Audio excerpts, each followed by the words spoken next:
The desert stretched endlessly, a sea of ochre and gold beneath the scorching sun. Heat shimmered along the horizon, bending shapes into illusions that danced like water. Against this vast and unforgiving backdrop rode a solitary figure, a young woman astride a weary horse, her cloak torn by the wind, her face streaked with dust. She did not belong to this land, not by her clothes, not by her carriage. Every movement she made betrayed a mixture of exhaustion and urgency, as though she had not chosen this journey, but had been driven into it. Her name was Eliza. To passing eyes, she was merely another settler's daughter caught in the wild sweep of frontier life. But those who looked closer might notice the way her eyes darted, searching the canyon walls and ridges with a practiced vigilance, as though she knew danger lingered in the silence of the desert.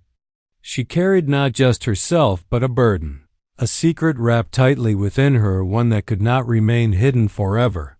She believed she was alone.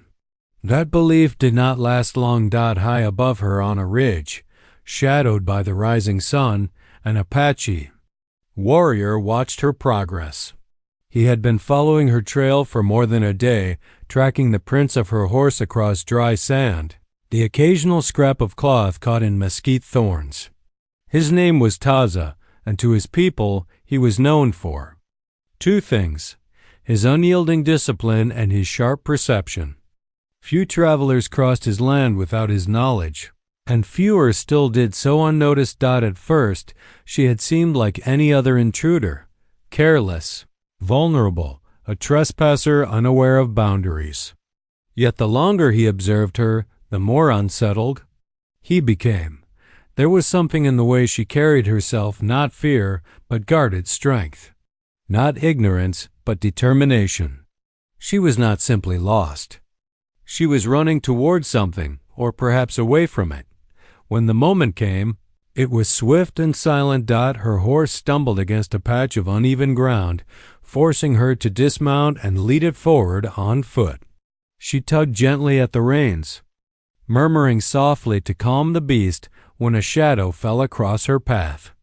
She froze, instinctively clutching her cloak around her shoulders. Taza stood before her, tall and unmovable, his spear angled but not yet raised in threat. His dark eyes narrowed, studying every detail of her face, her stance, her breath. Eliza's heart thundered against her ribs, but she met his gaze without flinching. Neither spoke at first. The desert wind whispered between them, carrying with it the scent of juniper and dust. Finally, Taza broke the silence. "You ride in Apache lands," he said, his voice low and even. "You do not belong here." His words were not a question but a statement, edged with warning. Eliza drew in a shaky breath. "I mean no harm," she replied, her voice steadier than she felt. "I only seek passage." "Passage?" His brow furrowed. "Through the heart of my people's land?" He stepped closer, his presence radiating authority. "Few who enter leave without reason." Her grip tightened on the reins. She wanted to tell him she had no choice, that her path had been decided long before she set foot in the desert. But how could she explain? To reveal the truth would be to risk everything. To lie might buy her time, but Taza's eyes told her. He would see through any falsehood. The standoff stretched, each moment weighed heavy by unspoken truths. Taza studied her with the patience of a hunter, waiting for the small betrayals in her posture, the flicker of her eyes. But instead of fear or deceit, he saw something else: resolve.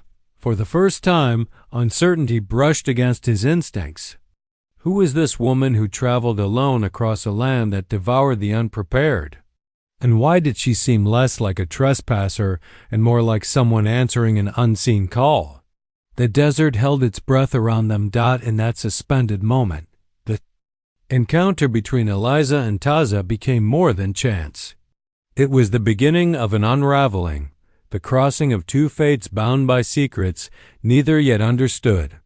She stood on one side of the silence, clutching her hidden truth like a shield. He stood on the other, a sentinel of his people, compelled to uncover what lay beneath her guarded exterior. What began as a confrontation would soon transform into something far more dangerous for them both. Long after their first tense exchange, Taza did not let the stranger from the desert out of his sight. He had learned long ago that an enemy revealed themselves not in their words, but in the small betrayals of their actions. So he followed. Sometimes he lingered at a distance, unseen in the shadows of rocks and cedar trees. Other times he moved. Closer, close enough to hear her murmurings to her horse. Close enough to see the way her hands trembled when she thought no one was watching. To Taza, every detail mattered. He noticed the way she carried her water pouch, rationing every drop with the precision of someone who had known thirst before. He noticed her boots, worn not from vanity but from long miles walked. He noticed the way her eyes scanned the ridges, not like a lost traveler hoping for direction, but like a hunted animal expecting danger at every turn. This was no ordinary settler's daughter, wandering foolishly into Apache lands. No, there was purpose in her steps, and weight in her silence. That realization unsettled him more than if she had come openly armed. Weapons could be disarmed. A hidden truth that was far more dangerous. As the sun dipped low, painting the canyon. Walls in shades of fire and blood, Eliza built a small camp near the edge of a dry creek bed. She moved with efficiency, gathering mesquite branches, arranging stones, coaxing a flame to life with practiced hands. The firelight revealed her face in flickers, young yet worn by hardship, soft features shadowed by something harder beneath. Taza crouched unseen above her on the ridge, his spear resting across his knees. He watched as she sat by the fire, her shoulders slumping with exhaustion once the tasks were done. In the privacy of solitude, she allowed her mask to slip just for a moment. Her lips moved in a whisper, words not meant for anyone else. The warrior tilted his head, straining to catch the sounds. It was not English, at least not fully.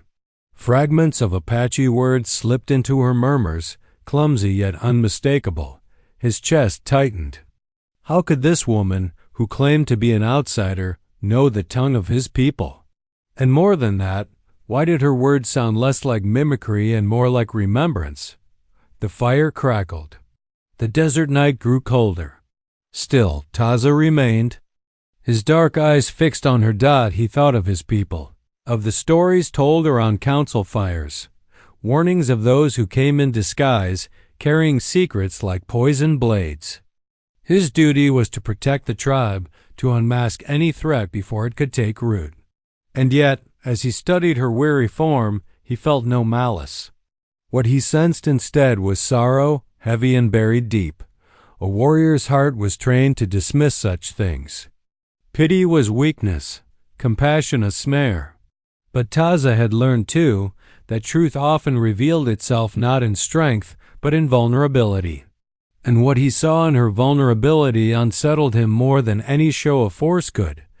When the moon rose high, silvering the desert floor, Eliza shifted in her sleep.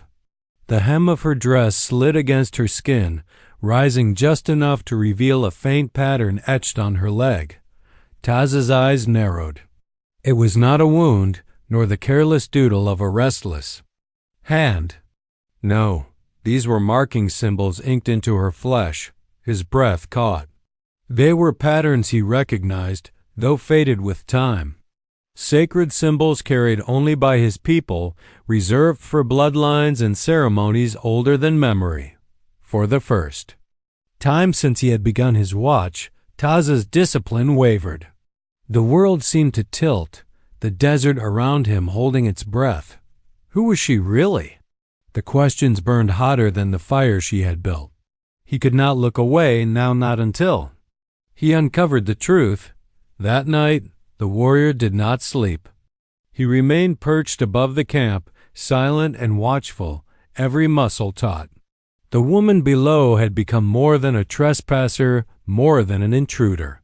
She had become a mystery, and mysteries demanded answers. By dawn, he had made his decision. He would not return to his people yet. He would follow her steps more closely, test her silence, and force the truth from its hiding place. For in her, Taza sensed not just danger, but destiny. Morning broke over the desert with a brilliance that could blind. The sun rose like a burning coin, spilling gold and white light across the canyon walls. Eliza woke before its full ascent, stirred by instinct as much as by habit. Sleep had been shallow, full of broken fragments, faces she tried to forget, voices carried on the wind of memory. She pushed them aside as she always did. Survival left no room for lingering ghosts. She doused the last embers of her fire, packed her meager belongings, and mounted her horse. The animal snorted, its flanks still trembling from the long miles of yesterday, but it obeyed. Eliza urged it forward, guiding it along the winding trail carved by centuries of storms and footsteps. She rode with the quiet urgency of someone who knew she was not alone. Above, unseen yet constant, Taza shadowed her movements. His dark form slipped between the ridges, as much a part of the landscape as the rocks themselves. Though he moved silently, his thoughts churned like a storm. The memory of what he had seen, the markings on her skin clung to him with the weight of prophecy. By mid-morning, the wind began to stir. At first it was gentle, carrying with it the dry scent of sage and sand. But soon it grew restless, funneled by the canyon walls into sharp gusts that tore at cloaks and rattled branches. Eliza pulled her hood tighter, leaning low in the saddle as the wind whipped against her. Her horse grew skittish, stamping and tossing its head. She dismounted, leading the animal carefully along the narrowing trail. Each gust of wind came stronger than the last, tugging at her clothes, filling her ears with a howl that seemed almost alive. And then it happened. A sudden rush of air swept down from the ridge, stronger than before. It caught the edges of her dress, snapping the fabric upward like the wings of a startled bird. Eliza gasped, dropping the reins to clutch at the fabric, but it was too late. For a brief, unguarded moment, the secret she had carried so carefully was laid bare. The markings. They spiraled across her thigh and hip, intricate designs etched into her skin, faded with time but unmistakable. Symbols of an Apache bloodline. His bloodline. From his vantage point above, Taza froze. The gust had revealed not just a secret, but a truth that pierced through him like a spear. His breath caught in his chest, his hand tightening around the shaft of his weapon, though he made no move to raise it. He had seen those markings only a handful of times in his life, during sacred ceremonies when elders unveiled the symbols of lineage and power. They were not decorations, nor the idle craft of settlers. They were identity, heritage, a living map of belonging, and this woman bore them. Eliza yanked her dress back into place, her heart pounding in her ears. She had prayed. The wind would not betray her, that her secret would remain hidden until she reached safety. Now dread settled in her stomach like a stone. If the warrior had seen, if anyone had seen, everything she had fought to conceal would unravel. For a long moment, the desert held its silence. The wind died as quickly as it had risen, leaving only the whisper of sand shifting underfoot. Taz did not move. His body remained still, but inside, everything shifted. What he had dismissed as curiosity now burned into necessity. This woman was no intruder, no ordinary wanderer. She was tied to his people in a way that defied explanation. The warrior's heart battled with itself. His duty demanded he seize her, drag her before the elders, and let them decide what her presence meant. But another voice, quieter yet insistent, urged caution. If her secret was exposed too soon, she might be silenced before she could speak the truth. Below, Eliza gathered her reins with trembling hands. She did not know where he was, but she felt his presence pressing down on her like the weight of the sky. She whispered to herself, half a prayer, half a promise, that she would endure, no matter who sought to uncover her. The desert moved on, uncaring, but the air between them had changed. One secret had been glimpsed, and neither could pretend otherwise. For Taza, the sudden gust had revealed not only her hidden truth, but also the beginning of a path he had not chosen and one he could no longer turn away from. For a man like Taza, stillness was second nature. He had learned as a boy how to crouch in the brush for hours, watching deer and waiting for the precise moment to strike. He knew how to make his body as quiet as stone, how to blend into the desert until even the wind forgot his presence. But this stillness was different. It was not born of discipline or skill. It was born of shock. He could not move. The symbols he had glimpsed on her skin burned into his mind with a clarity that refused to fade. They were not vague or distorted by distance. He had seen them plainly, and they were true. The ink of lineage, the sacred patterns of his people, written on a woman who should have been a stranger. His breath caught in his throat. He willed himself to release it, but his chest felt locked, as though the desert itself pressed down upon him. Below, Eliza tugged her dress back into place, her face taut with unease. She did not look around, but her shoulders stiffened, and Taza knew she sensed him. She was no ordinary wanderer, that much was beyond question now.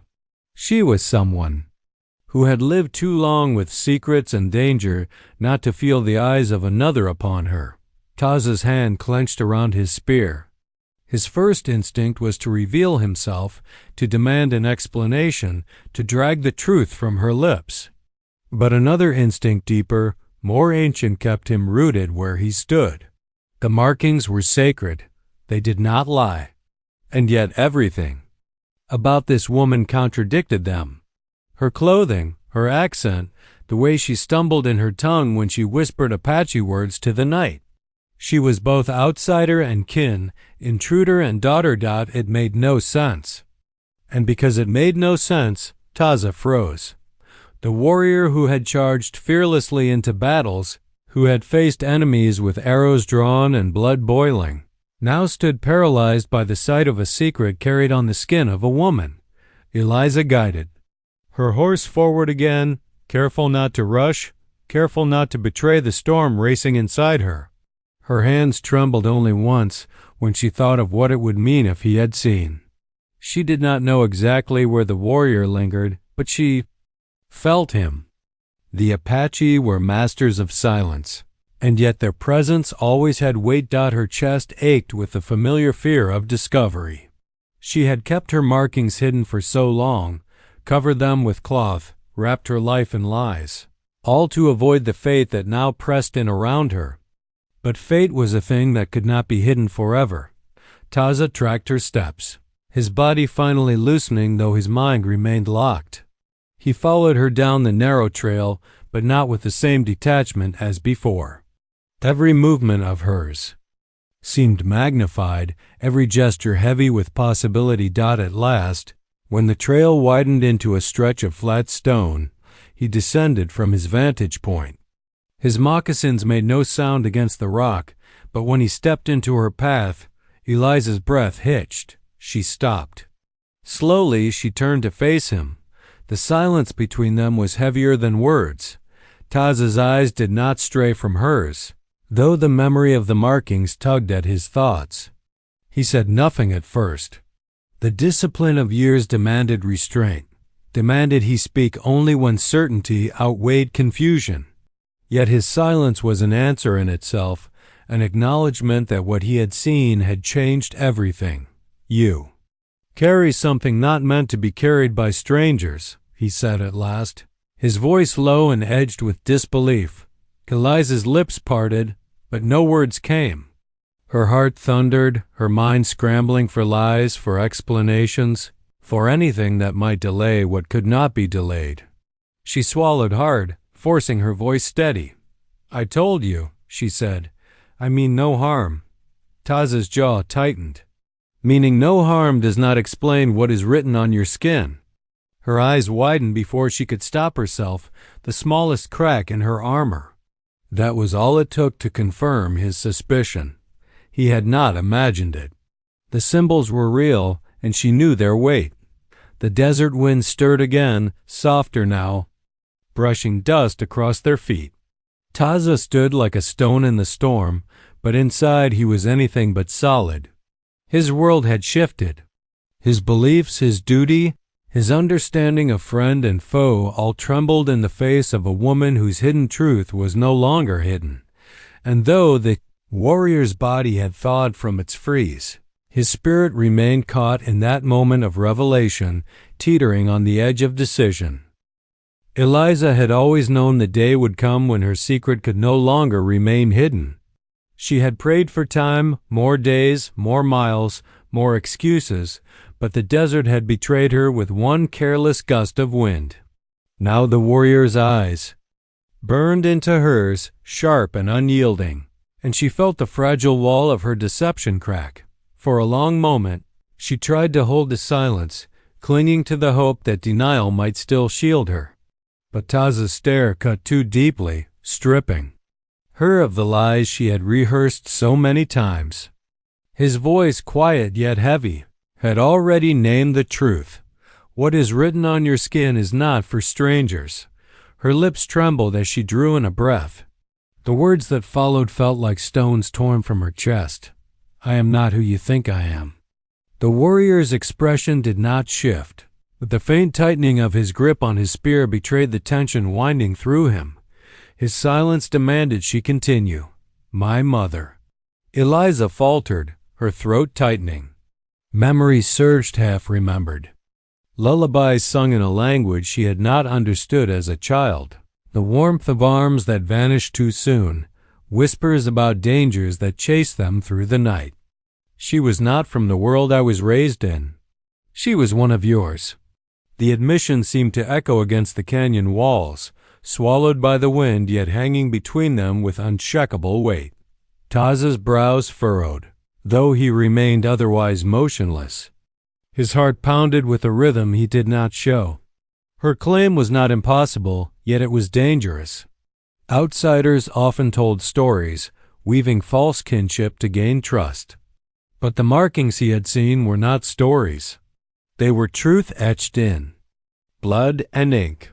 You say this, he said at last, his voice edged with suspicion, yet you walk like one who has never known our ways. You speak our words like a child repeating what she does not understand. Eliza's shoulders stiffened. Because I was taken from them, from her. I was raised far away among people who told me to forget, to hide. She pulled at the collar of her dress, revealing just enough of her skin to show the beginning of another pattern etched along her shoulder. The lines were faint now, faded by time and concealment, but still clear. These are all I had left of her. Taza's breath caught before he could stop it.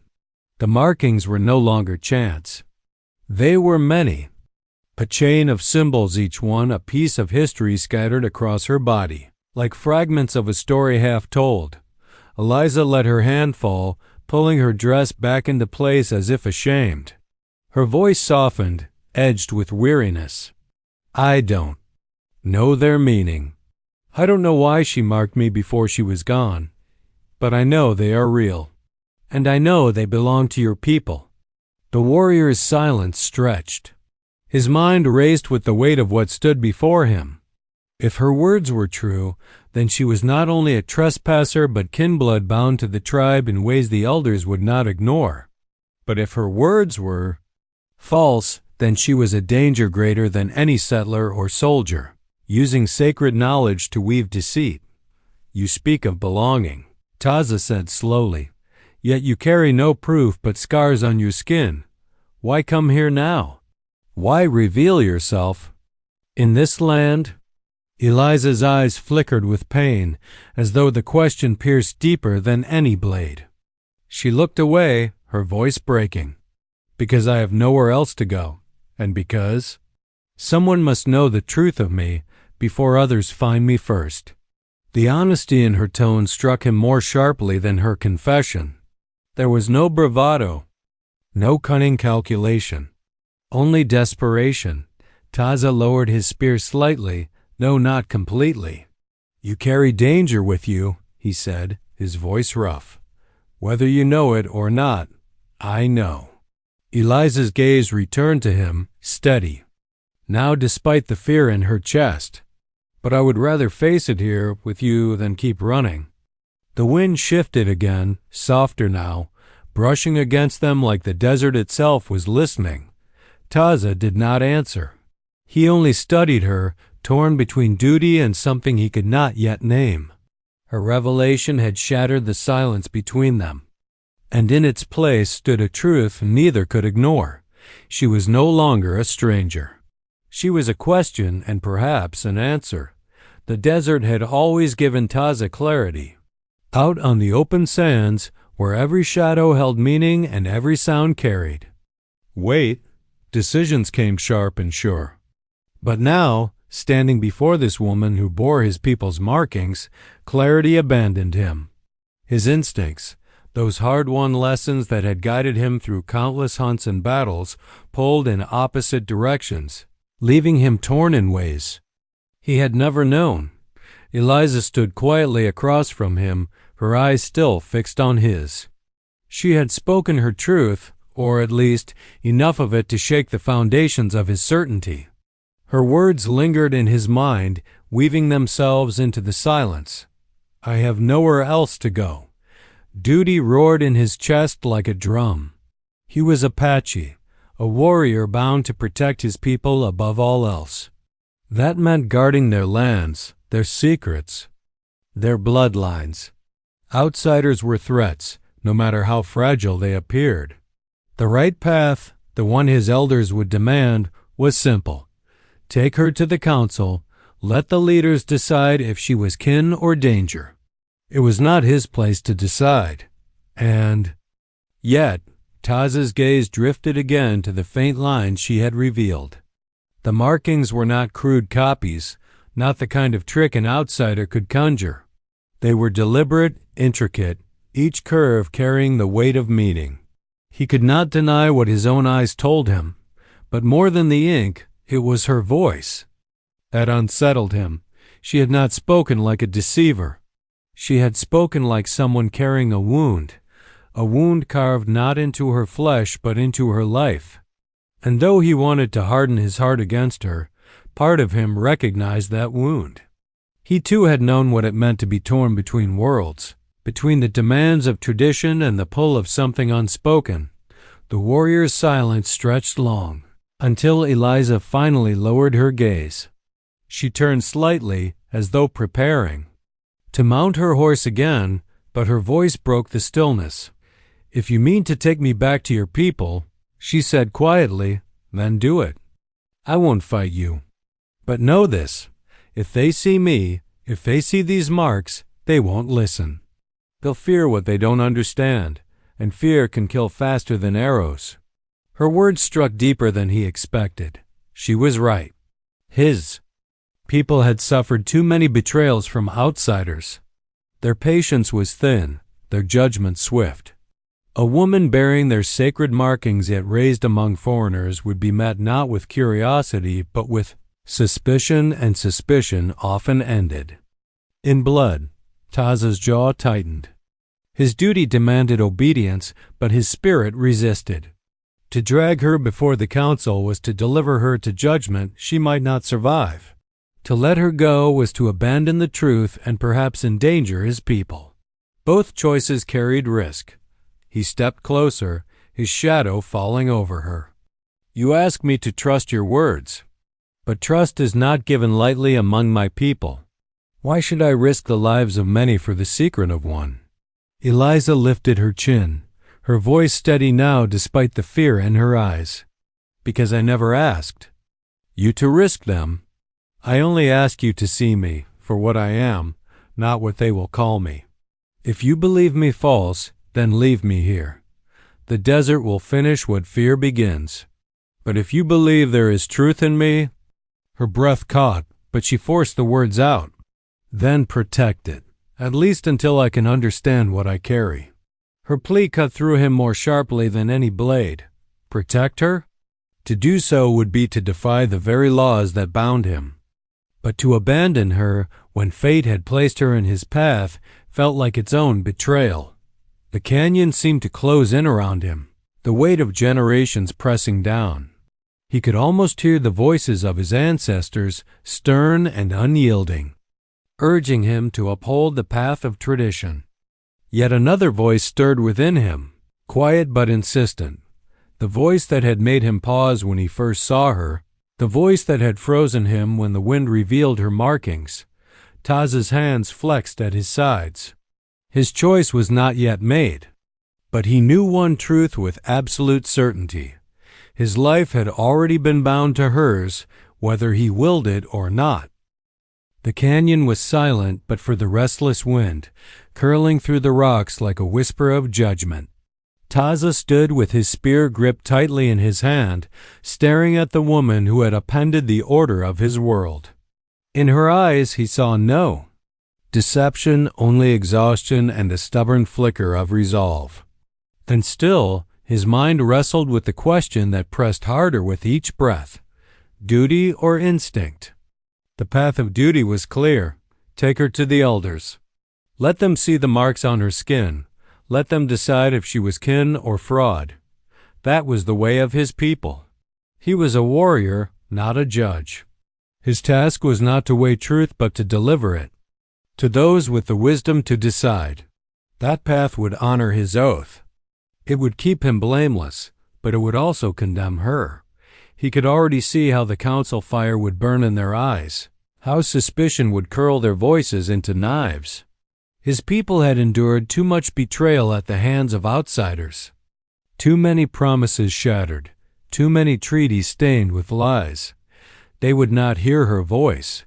They would see only a threat, a trespasser who carried their sacred symbols without understanding. And they would act swiftly, as they always did. When fear outweighed patience, Taza's heart pounded against his ribs. He thought of the sacred markings, carved not in vanity but in heritage, the same symbols he had seen on the arms of his uncles, the shoulders of his elders etched into memory and tradition. The pattern spoke of blood, of lineage. And now, impossibly, they adorned her dot. If he chose to protect her, he would stand against his own people. It would mean disobedience, perhaps even exile. His honor would be questioned, his loyalty doubted.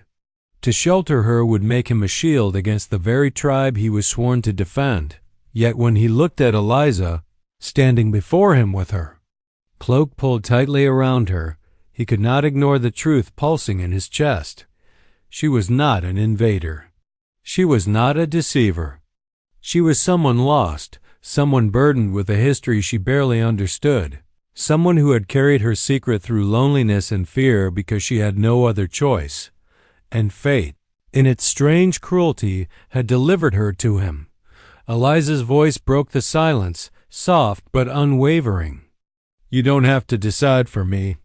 If I am danger to your people, then leave me here. I've lived long enough with running. I won't fight you.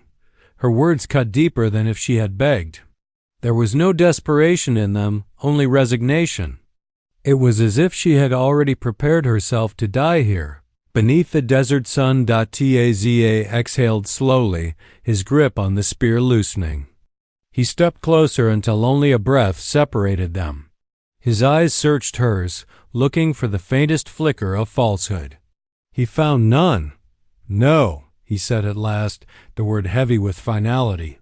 I will not leave you, and I will not deliver you to those who would not hear you. Eliza blinked, stunned. Then what will you do?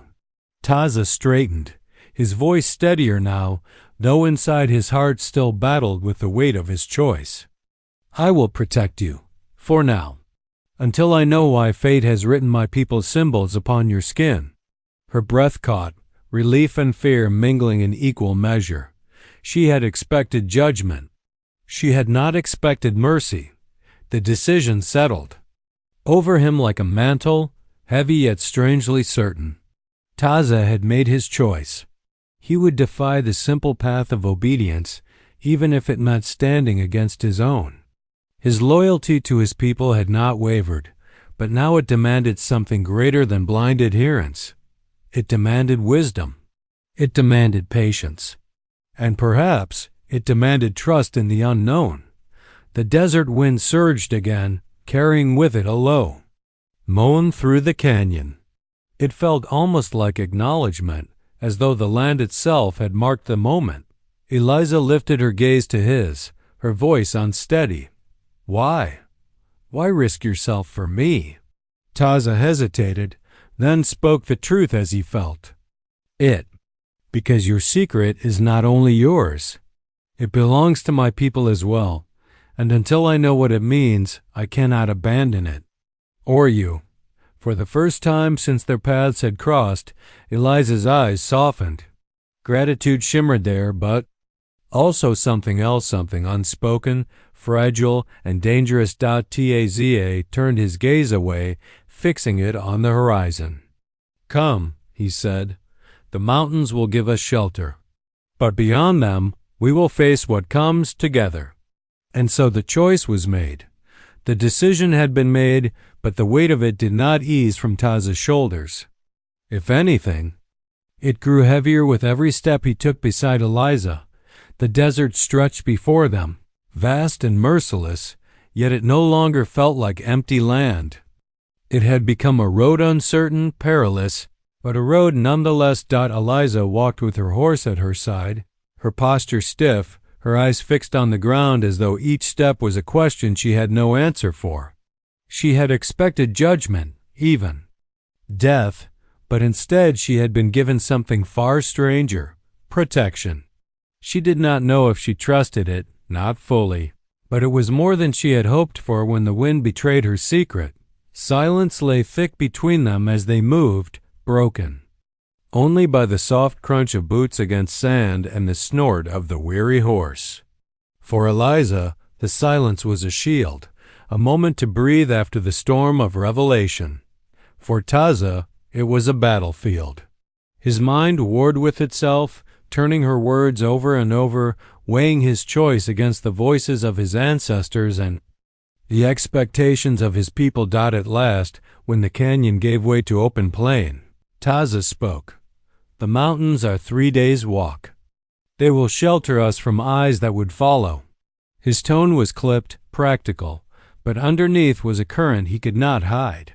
But you must understand, if any of my people see you before I decide what truth you carry, neither of us will leave in peace.